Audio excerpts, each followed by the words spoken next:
faut voir mes tableaux pour savoir qui est Sandra Cherès, puisque dans mes tableaux, je me projette.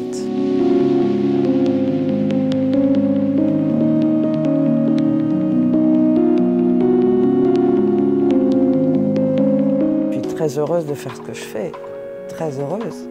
Que moi, ce que je veux, c'est faire du bien avec mon art. Je suis arrivée à Cannes à l'âge de 9 mois, de parents d'anciens Parisiens qui se sont installés sur la Côte d'Azur. Dans les années 70, c'était bien. Donc effectivement, j'ai grandi avec le Festival de Cannes, mais moi j'avais une particularité par rapport à mes copains qui, eux, allaient voir les vedettes et les people. J'allais plutôt dans les salles de cinéma. Dans ma famille, il y a aussi ma sœur qui est comédienne, donc à l'âge de 9 ans et demi, j'ai ma grande sœur qui commence à être connue. Et puis à la maison, eh bien, il y a beaucoup d'artistes qui passent, des sculpteurs, des peintres, des photographes, des écrivains. La chance que j'ai eue d'avoir un père qui m'a initiée à l'art et qui m'emmenait beaucoup à la Fondation MAG. Et moi, quand j'étais jeune, je disais, plus tard, moi, je veux faire ce métier-là. Je veux vivre dans une grande maison comme ça, avec des artistes autour de moi, des sculptures dans le jardin. Bien sûr, la peinture n'est pas arrivée comme ça. Et c'est surtout, d'abord, je travaille essentiellement avec du papier. Et pour moi, les journaux, c'est les racines, c'est le papier, c'est l'identité. Voilà. Et Sandra Cherès colle. Pourquoi je colle? Peut-être aussi pour recoller les bouts. Donc j'ai commencé avec des photos dans Libération. Et puis ensuite, je suis tombée sur des vieux journaux, Ciné-Monde, Ciné-Revue, Noir et Blanc.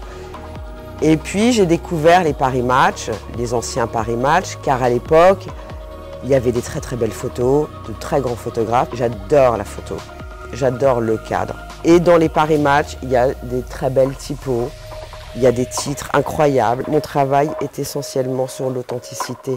Vu dans quel environnement j'ai grandi, Cannes, la superficialité, le cinéma, donc j'ai besoin d'authenticité. Mon thème, c'est l'amour et l'humour. Moi, je ne peux pas vivre sans ces deux choses. Mon travail est très proche du montage de films.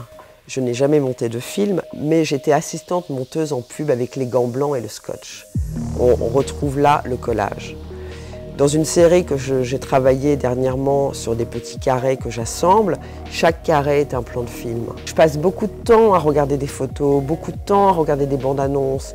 Je me nourris comme ça, je passe beaucoup de temps à observer des gens dans la rue. J'aime le visuel. C'est sans doute une manière de rester en enfance parce que l'artiste est enfant. C'est ça aussi la chance que nous avons. Quand nous sommes artistes, nous sommes libres. Un enfant, il est libre. Donc je raconte toujours des histoires, mais je travaille pas seulement sur le cinéma, je travaille aussi sur les gens du rock, j'aime les artistes, j'aime les gens. Je peux arracher une affiche de Frank Sinatra, comme une affiche de Rose, comme dernièrement j'ai arraché une énorme affiche qui fait 4 mètres sur 3 d'une femme qui est en couverture de Lui Magazine. Bon, là, on n'est plus dans le cinéma, mais on est dans le visuel. Rien n'est laissé au hasard, tout est vraiment, je suis très minutieuse dans mon travail. Ça a l'air comme ça, où je déchire, mais si tu me vois travailler, c'est très très minutieux, mon travail, c'est presque de la couture. Et les mots sont vraiment choisis, il peut m'arriver de passer 4 heures pour chercher un mot. C'est vrai que j'ai épuisé quelques collectionneurs de journaux sur Paris, ensuite sur Bruxelles. Et puis c'est vrai que je suis toujours à l'affût de magazines, que maintenant j'ai la chance d'avoir quelques personnes autour de moi que je ne connais pas aussi, qui m'en proposent, qui m'en envoient grâce aux réseaux sociaux. Et puis j'ai quand même une très grosse collection dans mon atelier actuellement, plus de 1500 Paris Match. Je fais des ateliers pour les enfants, avec les enfants, sur le collage. Le collage, c'est très ludique. Je fais aussi des ateliers créatifs en entreprise avec les grandes personnes. Tout est possible avec Sandra Cherès.